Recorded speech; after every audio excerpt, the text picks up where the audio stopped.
So I think that's it for like doing all of our major build stuff. I think now we're gonna have to get into like the little nitty gritty kind of stuff. We're gonna get, like backup BNC cables, backup power cables, make sure we have backup motor cables, backup microforce cables, any backups of all of our cables basically. And we're gonna write on the whiteboard, we're gonna add long BNCs. Like we're gonna add two 25-foot BNCs and two 50-foot BNCs. And then in general, that's kind of what I get, unless unless it's like a really long job, and I know might need to do really long runs. But it depends on the location. If you're at a house or at like a small space, you're not going to need hundreds and hundreds of feet. But at the bare minimum, I would suggest getting two 50s and two 25s. And if you really want to get 200 foots. Because once you get over, I think it's 200 feet, you need to boost the signal on BNC, and you're not going to get a signal. So having any more than that, unless you have a booster, is not really going to help you out. But the reason why we're like, well, we're just doing wireless video, we just pop the receiver on a monitor. Well, the reason why that I want to get BNC, for the most part, is in an emergency, let's say our transmitter goes down, or it's just we're in an area, sometimes there's just areas with bad connections. And so we need to hardline the camera into a monitor. Well, we can do that. We'll have plenty of a BNC run with 250s and 225s. So we'll have 150 feet. Again, with the bagged signal, is we can't, the receiver might just be like 30 feet away, but we're just in a really jumbled radio frequency area. There's just tons of frequencies and they're all loaded. And so what you're gonna have to do is grab one of the receivers, put it on a C-stand, put a battery on it, and then hardline it back to wherever the DIT is or the VTR is, or if they both have their own, and you have to run it that way, so that way the village can get a signal. Because you don't want them, because if they lose signal, they get lost. They can't do anything. And obviously, the director needs to see what's going on set at all times. And so sometimes you just don't have a good connection, and you got to get that receiver as close as possible to set without it being in the shot or in the way.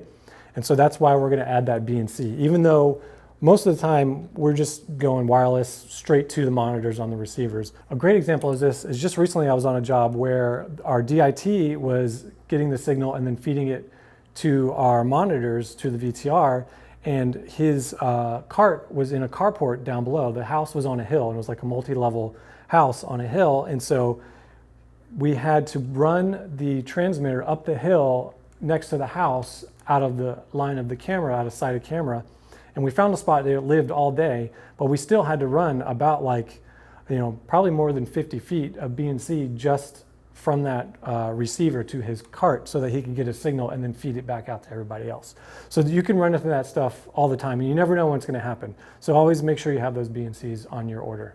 So now that we're speaking of video, so we need to check and make sure that all of our Teradek receivers are paired to this transmitter. So this is my personal one, so I know for a fact that they're already paired, but sometimes, it goes out on a job and for some reason we pair something else and something gets kicked off.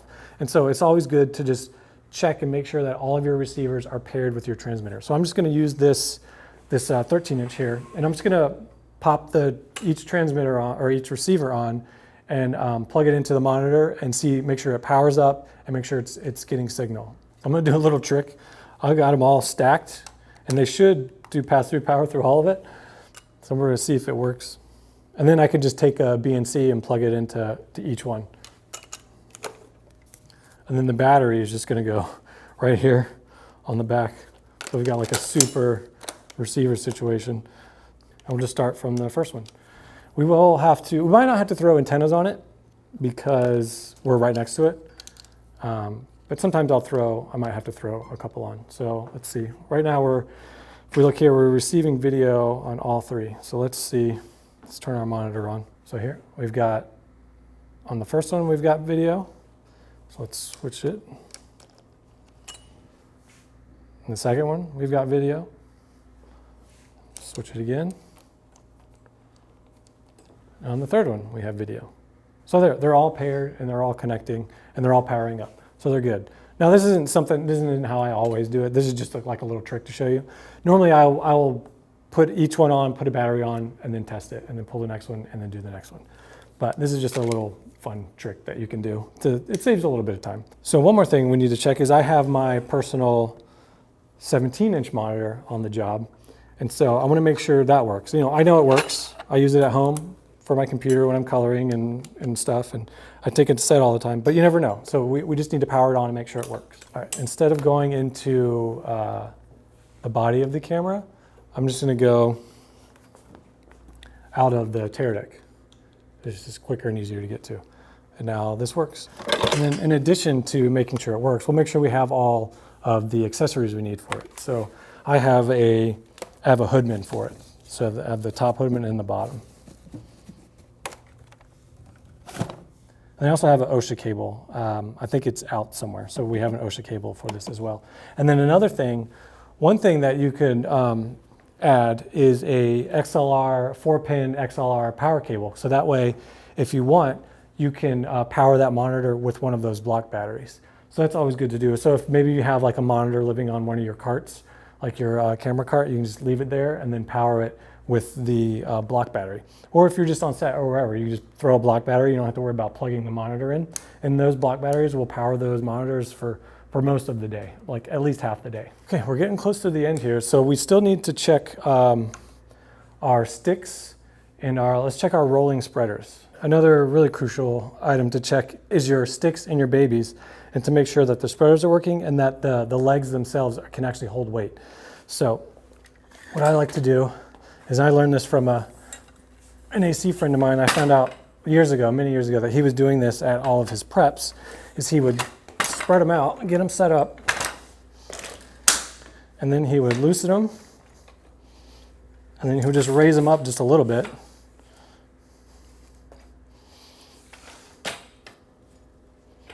Right? And then he would put his weight on it. So I weigh like 140 pounds. So these things, if they can hold me, they're going to hold this camera. So you don't want these legs to move at all. They have to be rock solid. So if there's any kind of slip in them, switch them out. But these are good. I'll make sure the spreaders work. So I'll make sure they tighten and loosen. Well, they're definitely tight. So a good trick is with your foot. You can put your toes on it and then just use your shoe to kind of loosen it and then also tighten it. So they're definitely working on there. Okay. So now, and then we'll just do the same thing for our babies. Another thing to check is the tension on these bungees. So the tension on these bungees, you can loosen these and then pull them through and tighten them up. You want them to be pretty tight because they got to hold the spreaders on. So I'll just raise this up a little bit. And then we'll put our weight on it. So that one's pretty good. So we can just set these on the cart, but first, before we do that, let's go over what rolling spreaders are used for.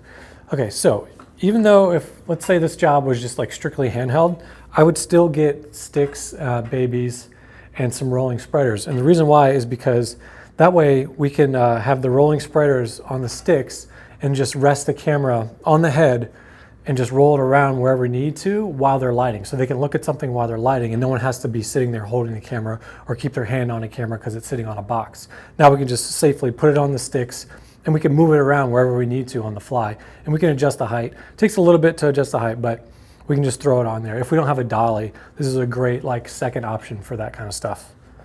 So we took our regular spreaders off of our standards. So now I'm going to grab our rolling spreaders, and I've loosened these to unlock it, and then we just spread it out.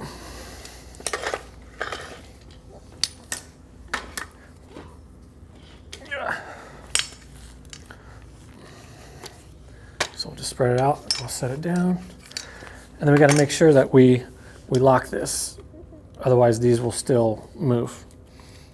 So we'll lock that. I'm also going to lock the wheels so they don't, at least two of them, so they don't roll around on me. All right, so I'll put these like this, then we'll just take our sticks.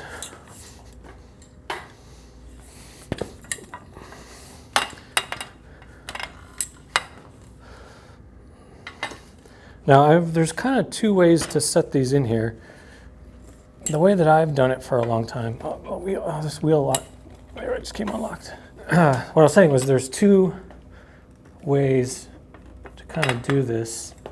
I'll show you here in a second. Let me lock this wheel too because it's still rolling. So if we can see here, it's kind of hard to see. Let me lock it down, tilt it. So if you see here, I've got the back pin in here. You could also do, so this is the front pin. You could also do the front pin here. For a long time I did it this one here, but then some people were saying you can get more tension out of this if you put the back pin in here. And it's also, I don't know, I think I still prefer this way. But that's just me. And also I think this way you're not going to wiggle around, like you can't go back and forth. So this probably is the better way to do it. I hope you guys can see this. So here we have the two pins and then it's just going like that and then tightening it with the bungee. So that's kind of the way to do it. And then now we can just unlock the wheels to kick these up. And now we can roll the camera around very easily on a hard surface. So this is great to have rolling spreaders if you don't have a dolly and you're going to be like moving the camera around a lot in a position or in a set. And it's also great if it's, living on here. You can just move it and do it that way. You don't have to worry about getting them out of the way.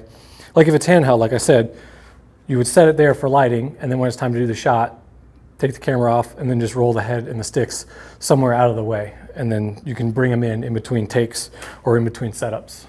Another great thing with the rolling spreaders is that you can do block power on it. You can just set the block right here, and then you can even like bungee it if you want. If you have like a bungee cable, you can bungee it, and then you can roll it around with the block. You have your cable coming up to your camera, and then you have power. So whenever you're docked here, you've got extra power. You don't have to worry about switching batteries as often. While we were doing that, our prep tech brought our BNC. So we have two 25s and we have two 50s. So this will be pretty good. This is like a standard, even no matter what, get at least this much. That way, you have, the reason you have two is because you have backups.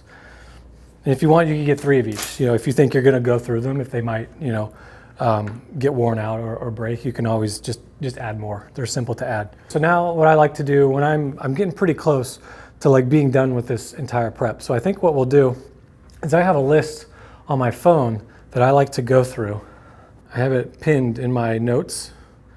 So what I'll do is, I have like the basic stuff, body, lenses, filters, Pola, clear, ND, diopters. Make sure we have our rods, matte box, a clip-on matte box. Like basically always, this list is very old. This is a list I made when I was like first starting out. So I would just kind of go through it when I was near the end of the prep to make sure I didn't miss anything.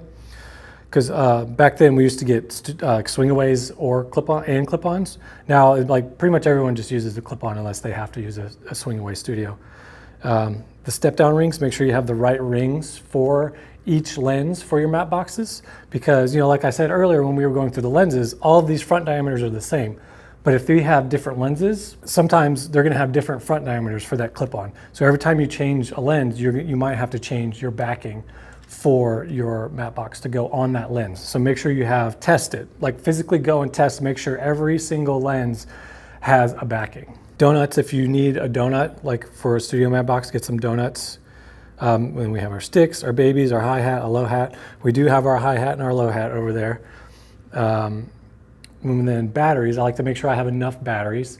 So right now we only have 8 batteries, so I would write down, I like to take a minimum of 12 because we're gonna be powering camera and then some accessories. So we're powering our Teradek receivers. We might be powering all 3 of them, or we might be just powering 2.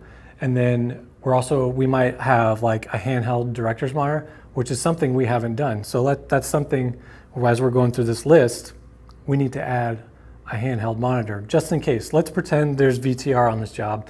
We probably won't need a handheld monitor, but it's always good to have one just in case, because maybe the DP wants to have like a handheld monitor and be able to go to set. And it's also good to like hand it to like art on set, or just like have it close by on set, even just on a stand. So some people can be on set and look at some kind of monitor without them having to look over the shoulder of the operators or the DP all the time, or the ACs all the time. So we're going to add that. We're going to add a handheld director's monitor, and with a cage. So we'll add that. Another thing is we've got our spreaders, we've got our rolling spreaders, we got some block batteries. I would add at least 1 or 2 more block batteries. We have our spider grips. We have our easy rig, we have our media. We talked about our media. We added some cards for our media. We made sure we had the right card reader that our DIT wants. We have our Teradek wireless video. We have our Preston wireless focus.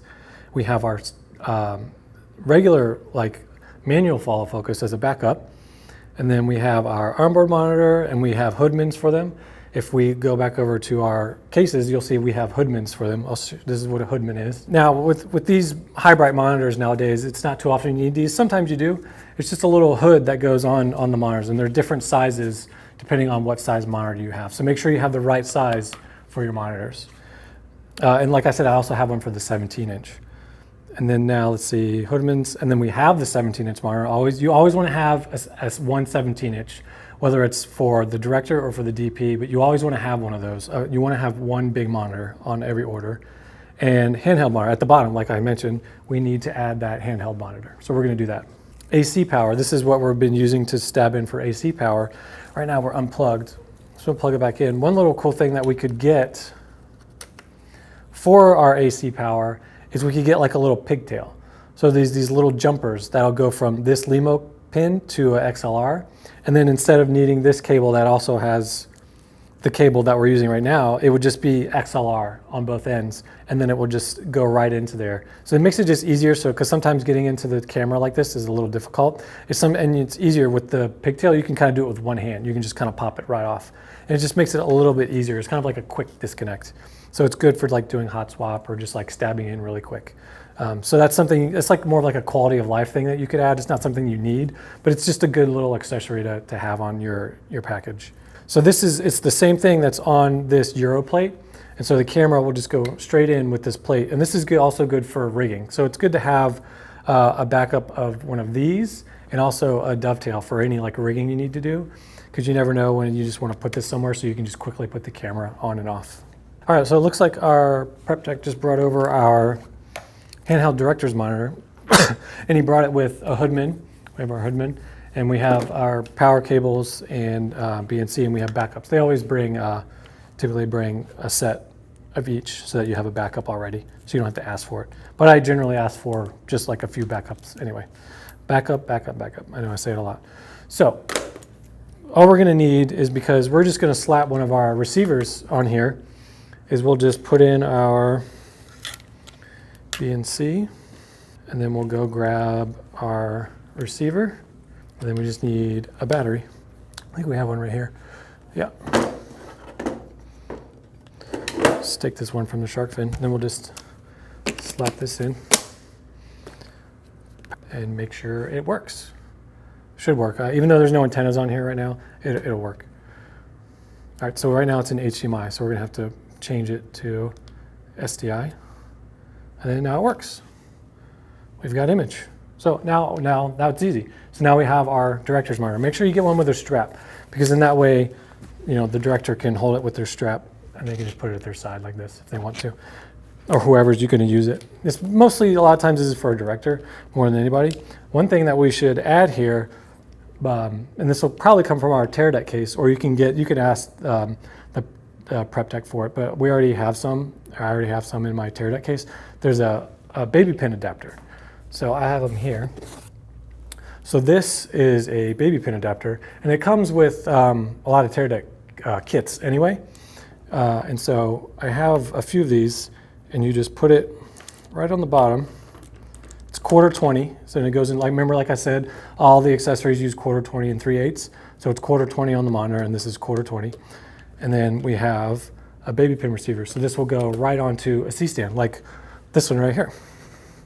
So this is great. So if we're on set and they just, somebody just needs a monitor on as close to the camera and set as possible, you can just set this up, and now they can look at the set, and see, Art can come over and they can look and see if they need to, how they want to adjust the set dressing, or, the director can be right next to camera and they can give their direction and talk to the DP if they want, or a lot of directors like to be really close to the actors. So this is a good way if there's no VTR, or if VTR doesn't have a handheld monitor. A lot of times if you have VTR, they're going to have some kind of like clamshell, we call it, or like an iPad that has the video on it.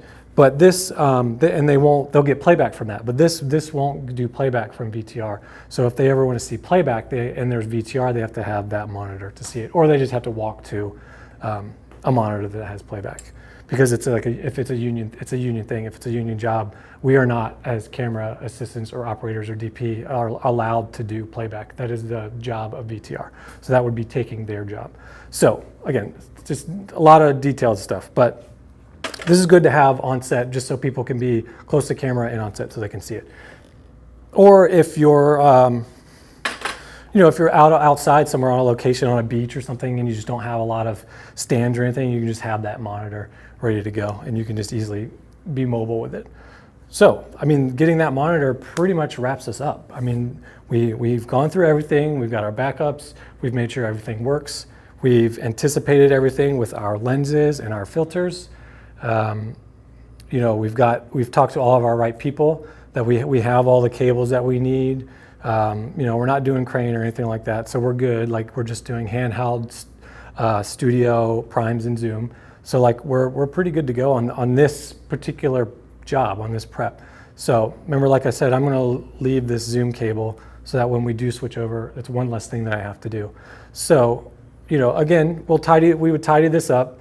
Do some bongos. They're like those little cable management things. I forget what they're called. They're like look like little caterpillars almost. They're like metal and they just kind of bend and stay. I forget what they're called. I don't have them because they're kind of expensive.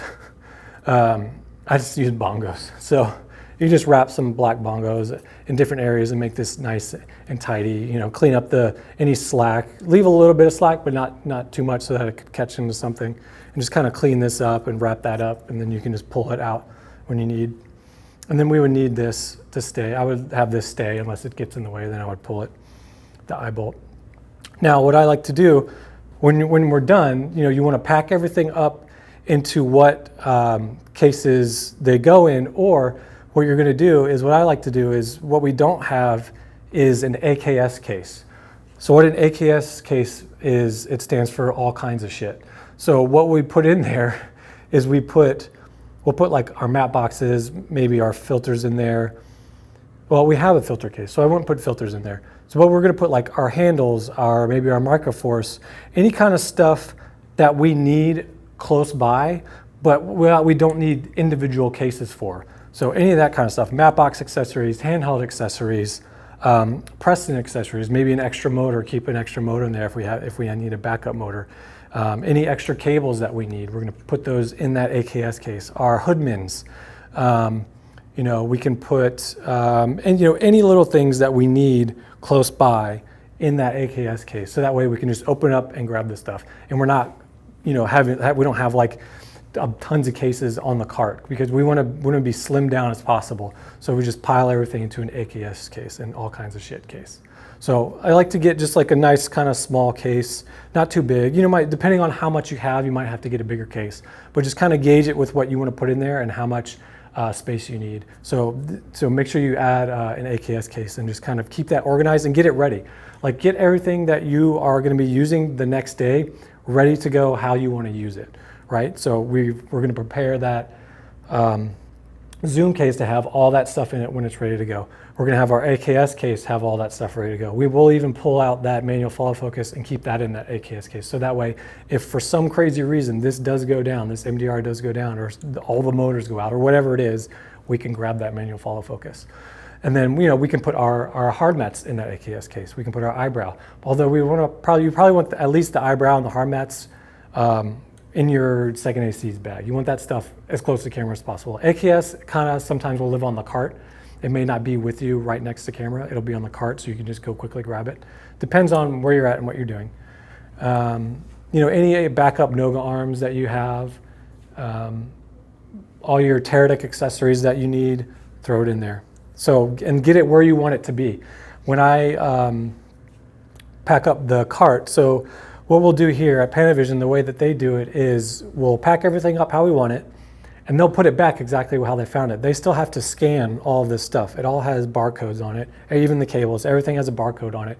So they have to scan it. So we're gonna load it all up, pack it all up how we want it, even load stuff on my cart, and then we would push it down to the shipping area, and then they would scan it, and then after it goes there, then we can load it on the truck. But what I like to do is for my cart, what I like to do is put the camera coffin on the bottom, and then I'll put the lenses, and then maybe some of my personal gear, like my Teradek case, my monitor case. And then I'll put like filters, and then I like to put like the battery chargers and the batteries on top. Like I'll put the battery chargers on top of the cart, and then I'll take the batteries off the chargers and put them in the trough, just line them up in the trough. And you can put some stuff in the trough if you want to. Like I said, they'll scan it, they'll find it, they'll scan it, and they'll put it right back where it is. So as part of our pack up, let me show you how I like to load the camera into the coffin so it's ready to travel, and then we can just pull it out and then put it on the cart right away, and then we just have to slap a lens on it and it'll be good to go. So let me, I'll take this, some of this stuff off, and I'll show you how I like to load it in the coffin. So I'm gonna go grab the coffin. So I got my camera coffin here. Inside there is this Fernie pad, and also in the bottom, I have some like straps in here for my umbrella. Take those out. This is where I keep a lot of my stuff when I'm not using it. I'll put all my RoboCups and my, whatever else BS in here in between jobs, and then I can pull it out. But here, I also have some foam in here in the bottom.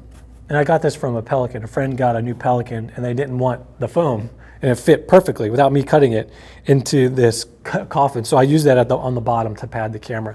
So what we're gonna do to get this camera ready for travel is we'll power down, take off our battery, take our matte box off, and then we're gonna take the lens off. So let's make sure we have our body cap first. So let's get our body cap. So here's our body cap. So this is, now remember, we have two different lens mounts. So we gotta make sure we have the right body cap. So this is the PL, it even says it on here. This is the PL one, so this is gonna go on here because the Cooks are PL.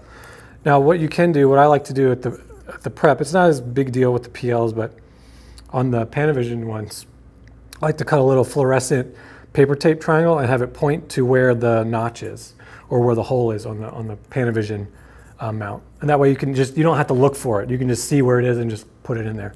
So we'll just pop this lens off, and I'll come over here. And what I like to do is I like to suck in my motors so that I like to get the camera slim. So we'll get the camera nice and slim. So I'll just push these in a little bit. And I'm doing it from here, so I don't have to do each individual one. I can just do both. So I'll just do that.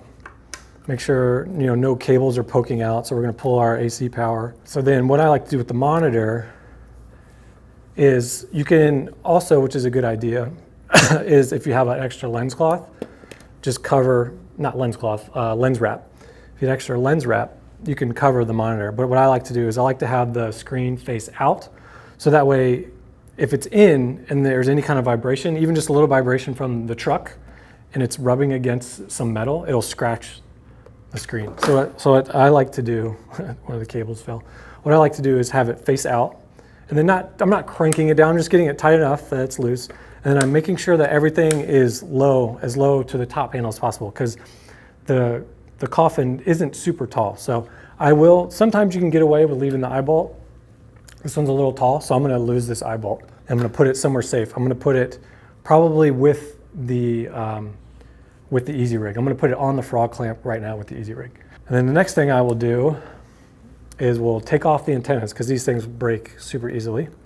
And then I usually put these in my Panavision bag with my like my focus monitor. So that way I can just, in the morning, I can grab that stuff out and put them on. And then I like to take this and just put it down right here with the battery plate. Make sure there's no cables sticking out, then they're not gonna get pushed. So I just like that, not super tight, just tight enough so it doesn't wiggle around. Make sure it's a little bit tighter. All right, there. So now we're pretty good. We're pretty low. And then move this down.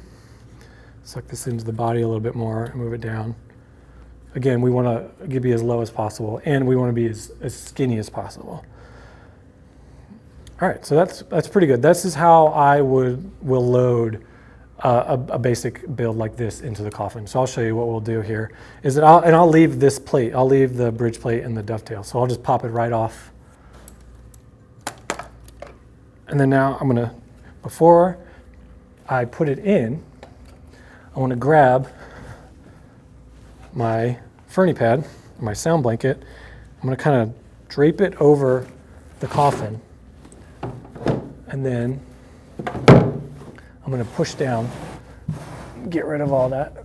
All right, and then now I'll take the camera and put it in like that. And then what I'll do is then stuff the Fernie pad all around the camera as much as possible and on top so that it doesn't wiggle around too much. And what you can do is try to lay it flat if you want. If it's going to stand up and fall, lay it down more flat. So there, it's like not going to go anywhere. Sometimes if there's a lot of extra space, you'll put another Fernie pad in there just to fill in those gaps. I don't have one with me right now, so.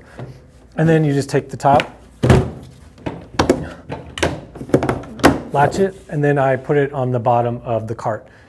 I always try to, whenever the camera's traveling, I'll put the camera on the bottom of the cart, so because I know it's safe there. It's not going to go anywhere. It's not going to slide around in the bottom of the truck. It's just going to stay right there safe on the cart. And a lot of times it'll have a strap going in front of it because when we strap down the cart in the truck, that strap will keep this from falling out. I mean, had to be like a crazy accident for this thing to fall off the cart. So in the cart is the best place for the coffin.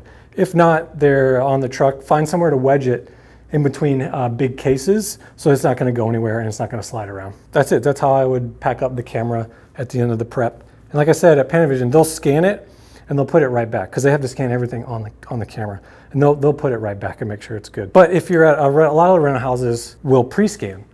So when they bring you a piece of equipment, they've already scanned it into the system on your order. And so you don't have to worry about them going back through and messing with it. That's just the way Panavision does it, has always kind of done it. And some other rental houses do it that way as well. It just depends on where you're at. And so if they pre-scan, like, it's going to stay like this. It's not going to, nobody's going to touch it. So that's why, you want to get everything ready the way you want it. So that's how I would pack this up. And then, like I said, put some more stuff on the cart. So that's the prep. I mean, this is a very long video, and I'm out of breath getting to the end. But we have to make sure that every single thing works, because if it doesn't, when we're on set, it's on you, right? It's not on anyone else. It's not on the rental house. It's not on the piece of gear. It's on you, because it's your job to make sure it works, and it works the way that everyone needs it to work, to do what they need it to do for that job. So it's very important. If you're not sure about something, like, figure it out. Make sure you know how it works. Prep is for that specific thing. If you're working with a new piece of gear, today is the day to figure out how to use it, not tomorrow on set, today. Okay, so make sure you're reading manuals. If you have to go through a manual and you have to learn how to use something. It happens all the time. There's new gear and new little toys and things coming out all the time. We're constantly learning how to use new gear, and then these are the days that we're learning how to use it. Or if we have access to it in our off time, we're learning how to do it then. So you have to be 100% fully prepared. And if you forget one thing and it's detrimental to the job, you might not get hired again. So again, I can't stress enough, today is the day to make sure that you have everything you need and it all works and it's what that job needs. Okay? So that's the prep. So obviously we pack up, load up the cart, and then load up the truck. At some point I am going to do a video on how I like to load a camera truck, especially when we have a lot of gear, because you'll have, you might have multiple carts, not just the first AC cart. The second AC might have a cart. There might be a battery cart, a monitor cart, a DIT cart. Sometimes they'll throw sound on your truck with you as well, so they'll have a cart. And then you have all your cases, and then you have any other kind of stuff that you're going to be bringing along. So there's definitely a good way to organize the truck, and at some point I'd like to do a video of that as well. So we'll see how that goes. All right, that's it. That's the prep. I'm not sure how many parts this video is at this point, because this is an all day, like literally all day process, and I've had to slow it down and shoot this over multiple days to get this done. So however many parts there are, make sure you watch all of the parts. There's a lot of very good information and important information that will help you be good at your job and stay employed. Thank you so much for watching. If you have any questions or comments, please let me know down below. Make sure you subscribe. There's more videos coming. And I'll see you in the next one. Going off walkie.